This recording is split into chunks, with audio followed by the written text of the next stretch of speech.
بسم اللہ الرحمن الرحیم.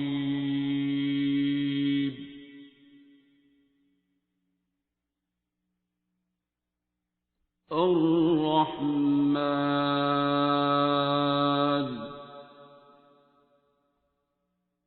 یہ بتانا تھا کہ میرے دو ایکسپیرینس ہیں، دو مطلب ایک سبق ہیں جو میں نے حاصل کیے اس سے. ایک تو سب سے پہلے کہ میں جب شروع سے چھوٹی سی تھی تو مجھے بس اللہ تعالیٰ سے ڈر لگتا تھا، جہنم سے بہت ڈر لگتا تھا، اور ہر وقت یہ ہوتا تھا کہ میں کس طریقے سے اس سے بچ جاؤں.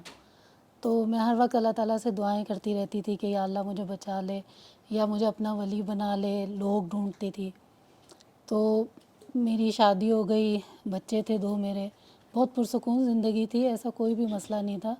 لیکن میں بس تہجدوں میں اٹھ کے روتی تھی کہ اللہ میاں مجھے اپنا ولی بنا لے، میرا بن جا، مجھے دو قریب آ جاؤ کہ شاید میں اس طرح بچ جاؤں، کیونکہ مجھے اپنے اعمالوں پہ تو بھروسہ نہیں تھا. تو بہت دعائیں کرتی تھی، بہت زیادہ. تو پھر یہ اچانک سے نا مجھے گھبراہٹ ہونا شروع ہو گئی تھی.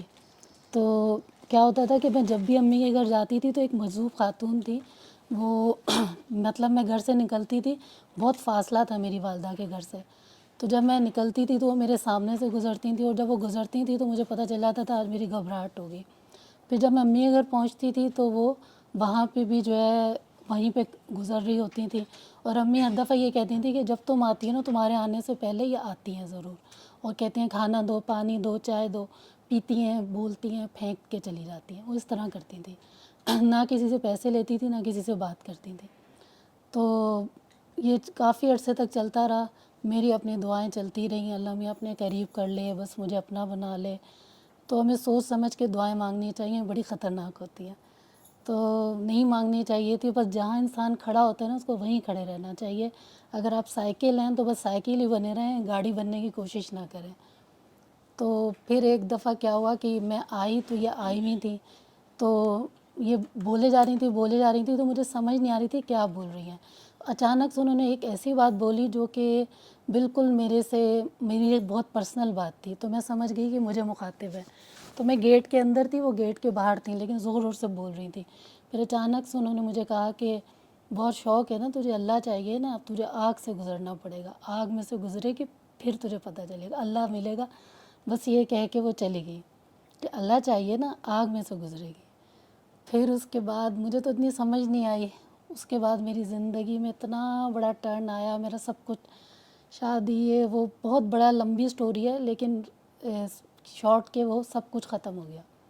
بچوں کا ایشو اور مطلب دنیا کے جتنے مسئلے آ سکتے تھے سب کچھ الٹ. اور پھر مجھے ایک اللہ تعالیٰ نے مجھ پہ ایک فرعون مسلط ہوا. فرعون اس لیے کہہ رہی ہوں کیونکہ وہ میرے ساتھ غلط ہوتے تو وہ میری ہی غلطی تھی. وہ دنیا میں جو انسان کوئی ہوا بھی گزر جاتی تھی تو اس کے ساتھ بھی بڑے خطرناک تھے وہ. تو اللہ تعالیٰ نے، اچھا دوسرا میں یہ اس لیے بتا رہی ہوں کہ جو ہے بہت سے میں نے جتنے بھی لوگوں کو دعا کروائی، چاہے دنیا کا کوئی مسئلہ ہو، لیکن سب نے مجھے پہلی بات یہی بولی کہ ہمارے پہ کسی نے جادو کروایا ہوا ہے. اور وہ جو ہماری جیٹھانی ہیں وہ جاتی ہیں، یا ہماری نند ہیں وہ جاتی ہیں، ہمیں نا دیکھا ہے، ہمیں شک ہے. تو یہ ہوتا تھا. تو ہر کوئی مجھے یہ کہتا ہے، اور میں پھر بڑا سمجھاتی ہوں نہیں ہے جادو. تو لوگ کہتے ہیں اس سے سورہ رحمان سے بیماری تو ٹھیک ہو جائے گی، جادو کا کیا کریں، اور مجھے ایسے ہوتا ہے اور ویسے ہوتا ہے. تو اس لیے میں یہ بتانا، یہ دوسرا ایکسپیرینس شیئر کر رہی ہوں کہ یہ جادو والا جو ہے کیسے سورہ رحمان سے ٹھیک ہوتا ہے. تو پھر اللہ تعالیٰ نے ایک ایسی، مطلب کہ میرے حالات بس بہت وہ ہو گئے.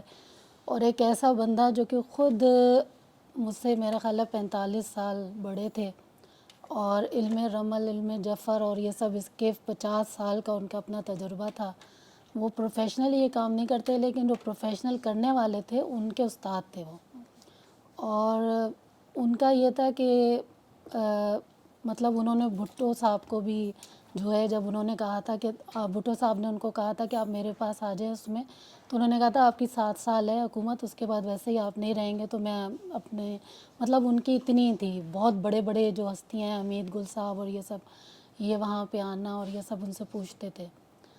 تو پھر یہ کہ ان کے، وہ بہت ہی ظالم قسم کے انسان تھے اور یہ سب چیزوں سے کرتے تھے. وہ جب چاہیں، مطلب میرے سامنے وہ راتوں کو غائب ہو جاتے تھے، اور جب چاہتے تھے کہتے تھے کہ کوئی بھی تم مجھے بتاؤ کہ شادی کسی کی ہے میں اس کا گھر توڑوا کے دکھا دوں گا. اور میں نے لٹرلی دیکھا ہے کہ مطلب وہ خود ان کا ایکسپیرینس تھا کہ میں نے اپنے عمل سے 2 بندے قتل کیے ہیں.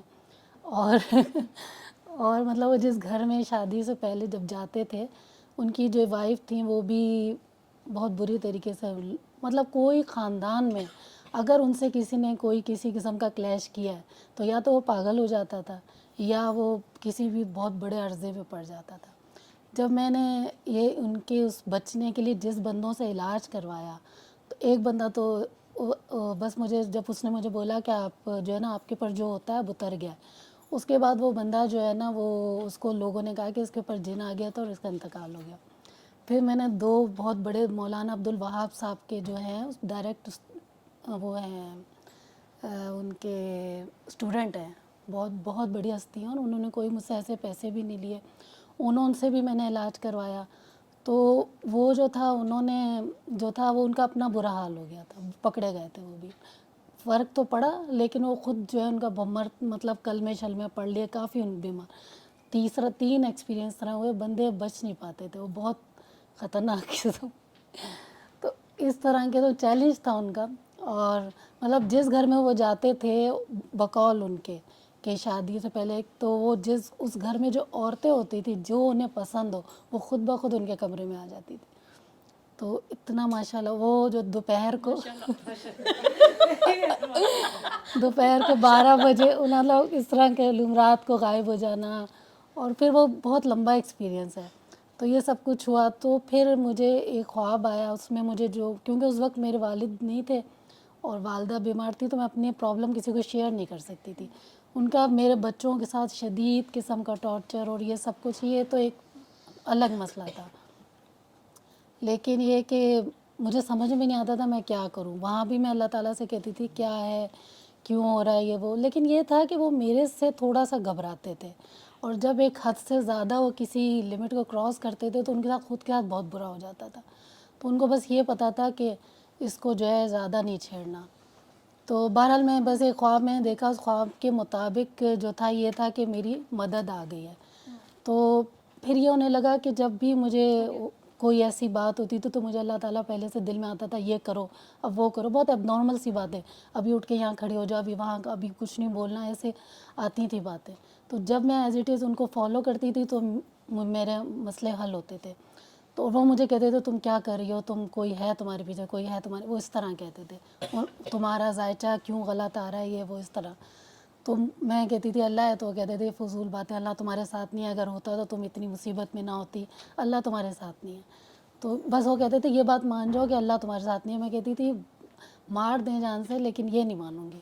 بہرحال یہ اس طرح چلتا رہا, اس طرح میری غیبی مدد ہوتی رہی بہت زیادہ. تو پھر میں نے اللہ تعالیٰ سے کہا کہ یا اللہ یہ جو آپ مجھے دل میں باتیں بتاتے رہتے ہیں, کرتے رہتے ہیں, مجھے سمجھ کچھ آتا نہیں ہے, میں فالو اس لیے کرتی ہوں کہ میرے پاس کوئی آپشن نہیں ہے. تو آپ مجھے ایسا کوئی بندہ بھیجیں جو انسان ہو, جو مجھے سمجھائے کہ یہ ہے کیا, تو مجھے وہ بندہ آپ بھیجائیں. اور یہ جو ہے نا, تو مجھے ایسا خیال آیا کہ میں جو تمہیں سمجھا رہا ہوں یہ کافی نہیں ہے. تو میں نے کہا اللہ آپ مجھے ایموشنل نہ کریں, آپ مجھے بندہ ڈھونڈ دیں. اور جو ہے مجھے نا مجھے سمجھ کچھ آتا نہیں ہے, میں بس اندھے میں تیر چلا رہی ہوں, لیکن فرق پڑ رہا تھا. اور میں نے ایک شرط یہ اللہ تعالیٰ سے لگائی تھی کہ اللہ میاں, مطلب بچپن سے ایک میرا یہ شوق تھا کہ اس دنیا میں جو آپ کو جس سے آپ سب سے زیادہ پیار کرتے ہیں نا, مجھے اس سے ایک دفعہ ضرور ملانا. یہ دعا تھی بس میری. تو میں نے کہا اللہ میاں میرا اب کی دفعہ جو استاد ہوگا نا وہ دینا جو جس سے آپ سب سے زیادہ پیار کرتے ہیں, مطلب جو فزیکلی زندہ ہے. تو اللہ تعالیٰ نے کہہ دیا ٹھیک ہے. تو پھر ہم اس طریقے سے اب مجھے پھر 2-3 لوگ ملے جن کا میں نے بتایا, اور انہوں نے کہا. پھر یہ ہوا کہ مجھے جو تھے مولانا عبدالوہاب صاحب بہت بڑی ہستی تھے, ان کے اسٹوڈنٹ تھے اور ان کی تھی, تو انہوں نے مجھے جو تھوڑے سے تھے پڑھائیاں کی اور ان سے مجھے فائدہ ہوا تھوڑا تھوڑا, لیکن وہ مکمل طور پہ قابو نہیں آ رہے تھے, اور ان کی اپنی خود کی حالت بہت خراب ہو رہی تھی. تو پھر انہوں نے اچانک سے مجھے کہا کہ نا آپ کو جو ہے نا 5 سپارے روز پڑھنے ہیں اور 3 قرآن ختم کرنا ہے, تو آپ کو پھر کوئی ملے گا یا کیا ہوگا. تو میں نے کہا یہ تو میں کر ہی نہیں سکتی, میں 1 گھنٹے میں 1 سپارہ ختم کرتی ہوں, میں 5 سپارے روز کے میں تو مر جاؤں گی.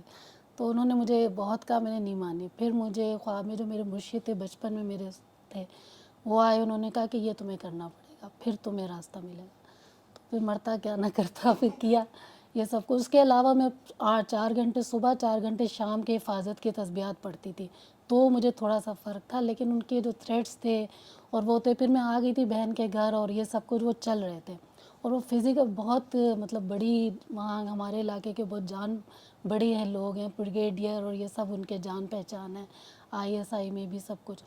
تو میرا تو کوئی بھائی بھی نہیں ہے، میرے والد بھی نہیں تھے، تو میں تو مطلب کچھ بھی نہیں تھی، چونٹی بھی نہیں تھی ان کے آگے، لیکن وہ بگاڑ کچھ نہیں سکتے تھے میرا۔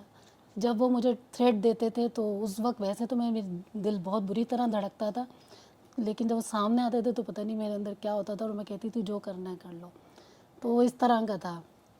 خیر یہ سب جب ہوا تو پھر جب یہ میں نے سارا عمل کمپلیٹ کیا تو پھر اچانک سے جو ہے انہوں نے، جو میرے استاد تھے، انہوں نے کہا کہ اب آپ کا میرے سے ختم ہو گیا ہے۔ تو میں نے کہا اب ایسے کیسے کہہ سکتے ہیں، اور میں تو آپ کو نہیں چھوڑ سکتی، اور میں تو اتنی پھنسی ہوئی ہوں۔ تو بس ہنسنے لگے اور پھر نے کہا چلے گئے وہ۔ پھر میں بس اسی دن بیٹھی ہوئی اللہ سے دعائیں گئی تھی، تو یہ ویڈیو مست ہیلر کی میں نے کوئی ویڈیو نہیں دیکھی، میں نے بس سر کی جھلک دیکھی 3 سیکنڈ کی، اور میرے دل نے جو زور سے کہا کہ یہ ہے وہ، تو میں تو فوراً اسی وقت میں نے فون ملائے، 5 نمبر تھے وہ جو آخر میں آتے ہیں، وہ سر کا نہیں تھا، تو 5 کو ٹرائی کیا، کسی نے بھی میرا نمبر نہیں اٹھایا۔ ایک نے مجھے میسج کیا کہ نا میں آپ کی کوئی مدد نہیں کر سکتی، کراچی ہوئی تھی۔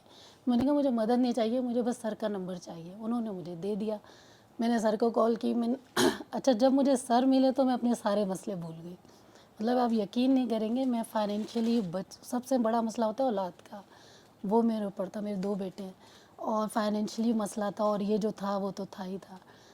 تو سر سے میں نے بات کی، مجھے کوئی مسئلہ اپنا یاد ہے، میں نے سر کو کہا سر میں آپ کو کال کر لیا کروں، میں نے ایسے نمبر، سر نے کہا آپ کا جب دل کرا مجھے کال کر لیا کریں، بات ختم۔ اب 2 سال مطلب کچھ عرصے تک میں اللہ تعالیٰ سے یہ کہتی رہی، یا اللہ میرا مسئلہ کیا ہے، میں سر کو فون کیسے کروں، مجھے اپنے سارے مسئلے بھول گئے، یعنی یہ مسئلے چل رہے ہیں مجھے نظر ہی نہیں آ رہے۔ اب میں روز سوچتی تھی کہ سر کو کون سے بہانے سے کال کروں، تو بہانہ مجھے یاد ہی نہیں تھا، اپنا کوئی مسئلہ یاد ہی نہیں تھا۔ تو پھر میں نے ان کی ویڈیوز دیکھی ساری، اور میں نے ویڈیوز میں کہا سر کہتے تھے دعا کروائیں، تو میں نے دعا کروائی، کسی بہانے سے کال تو کروں، تو میں نے دعا کروائی، کسی کی سمجھ نہیں آتی تھی، میں کال کر کے پوچھی، سر بتا دیتے تھے۔ تو اچانک سے ایک دفعہ انہوں نے مجھے جو ہے نا دھمکی ومکی بھیجی، تو میں نے کہا کہ ارے ہاں یہ بھی تو میرا مسئلہ ہے، تو میں نے جو ہے نا سر کو کال کر کے صرف یہ بولا کہ سر وہ ایک صاحب ہے، وہ اس طرح ہے، اور وہ نا بڑے علوم جانتے ہیں، اور وہ مجھے اس طریقے سے تھریٹ دے رہے ہیں۔ سر نے کہا ان کا نام کیا ہے، میں نے بتا دیا سید فلاں فلاں، تو سر نے کہا سید ہے اس کو اب اس کے حال پہ چھوڑ دو۔ میں نے کہا ہے سید بتا دیا نا، اس لیے سر نے چھوڑوا دیا، نہ بتاتی تو اچھا تھا۔ تو خیر سر نے کہا چھوڑ دو، میں نے کہا جی میں ویسے ہی بھولی ہوئی تھی، میں پھر بھول گئی۔ پھر میں دوبارہ مریضوں کو دعا کروانے لگی، پھر سر سے تیسرے ہفتے میں سر سے میں فالج کے مریض کا پوچھی تھی کہ سر اس کو کیا کرواؤں یہ وہ، اچانک سے سر نے مجھے بولا کہ وہ جو آپ کے ہیں نا وہ جو سید ہے، تو سید ہے تو کیا ہوا، ہاتھ تو کٹے گا اس کا۔ میں نے کہا جی سر، کہتے سید ہے تو کیا ہوا، ہاتھ تو کٹے گا اس کا۔ مجھے مطلب سمجھ نہیں آئی، بیچ میں سر نے بول دیا، تو میں نے کہا جی سر کٹے گا، میں نے پھر بند کر دیا۔ اچھا میں نے بات بالکل بھی نہیں سمجھ، 3 دن کے بعد، ویسے ان کو ایک دفعہ ہو چکا تھا کینسر، 3 دن کے بعد مجھے کہیں سے خبر آئی کہ ان کو کینسر ہو گیا دوبارہ۔ میں نے چلو، پھر 1 ہفتے کے بعد خبر آئی کہ وہ کینسر جو ہے وہ بونز میں بھی چلا گیا، بلڈ میں بھی چلا گیا، فائنینشلی جو تھے نا وہ بالکل زیرو ہو گئے، مطلب ایک طریقے سے تباہ ہی ہو گئے، ختم ہو گیا سب کچھ، ان کے بچوں کے، ان کے گھر کے وہ مسئلے مسائل۔ پھر اس کے بعد جو ہے مجھے تو بالکل بھی تنگ ونگ کرنا بالکل چھوڑ دیا، اور نہ میری کوئی ہوئی۔ اس کے بعد میں نے سر سے پھر 2 سال تک نہ تو میں نے اپنے بچوں کی کوئی بات کی، مطلب میرے سر سے ملے ہوئے 5 سال ہو گئے، میں نے پچھلے سال سر سے اپنے ایشو ڈسکس کیے، مجھے اپنے ایشو یاد نہیں تھے، اپنے بچوں کے ایشو تک یاد نہیں تھے، میں بھول ہی گئی کہ مجھے پتہ نہیں کیوں، اور دعائیں کرا رہی ہوں اور یہ وہ تو کیے، اور بس میں چلتی رہی، اور اللہ کا شکر ہے کہ اب میں بالکل ٹھیک ہوں اور سارے مسئلے میرے حل ہیں۔